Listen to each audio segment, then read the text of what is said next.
Recently, EGOSOFT released a poll about some proposed mining changes. I did a video on it, but to briefly summarize, they want to move the higher yield mining areas out of sectors located on the highway ring to more remote sectors. This week, EGOSOFT made a Reddit post about the poll, explaining it a bit more and showing some of the results. I'm not sure if this was posted elsewhere, but you can find the link in the description. Let's dig into the post. To my surprise, almost 75% voted yes to the mining changes. I voted yes, but I figured it'd be a closer margin. It felt like a big change to the game, so I figured more players would be scared of possible issues with such a change. In any case, I'm glad the poll was out there to gather player feedback. Players love communication. I love it.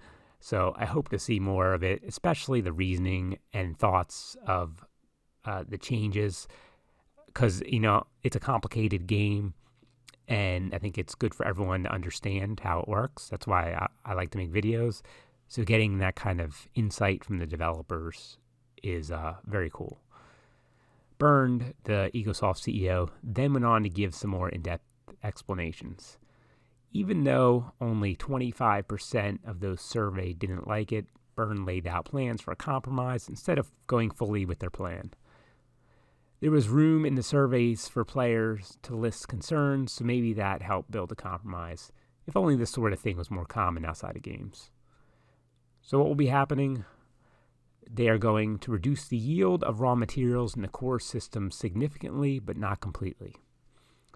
The reduced materials there will also respawn at a higher rate. It is also important to note that miners are now falling under greater threat of attack than they used to. This was just brought in a recent patch, and any of you playing on the beta have probably noticed it. Players were worried about two major things, in my view: too much micromanagement and the entire X4 economy breaking. That's no big deal, right? The EGOSOFT team ran simulations to see how the NPC economy fared over time with these proposed changes.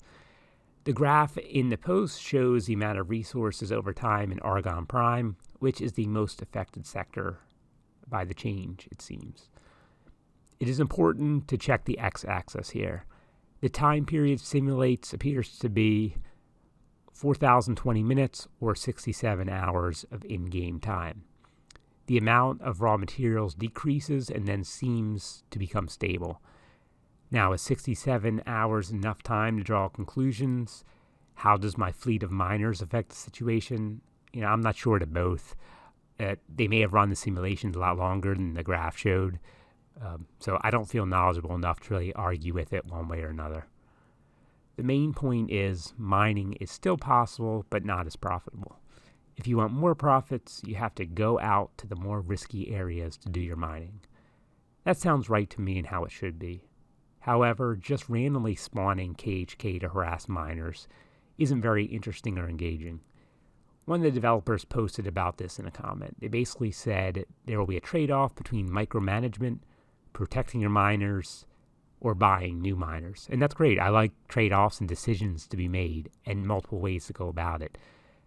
But in this case, I'd argue that buying new miners is also micromanagement. It's not like in Stellaris where you can set a fleet kind of schematic with how many of each type of ship you want in it, and with a click of a button, get everything back to where it is. We have to do that all manually. So replacing miners is pretty micromanaging. It also doesn't sound like moving our miners to new sectors or moving them around will be necessary. So that should reduce the micromanagement concerns. In the beta, I've started to station a fleet with my miners for protection. That's fine, but not very engaging. I just assign them and go about my business. I'd rather be more involved in securing the sector for my own gain or my factions.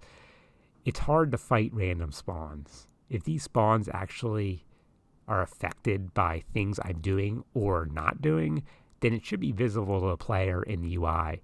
That, to me, would make it a lot more interesting. For example, maybe there's a pirate base that is the source of the problem.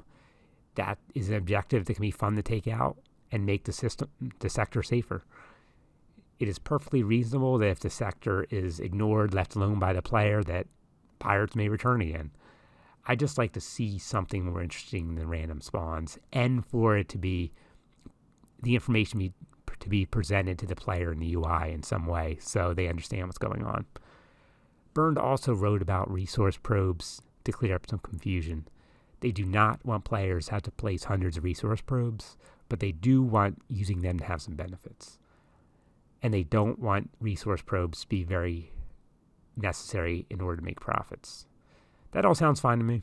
Like I mentioned in the last video, I would like prospecting to be beneficial, but for that to happen, what you find has to be pretty valuable. Otherwise, the time may be spent doing other things because it's just not valuable enough to make it worth going and searching for it when you can get the money easier doing other things. Anyway, I think I have rambled on enough about this. Please do read the post. The link is in the description. Thanks for watching. See you next time.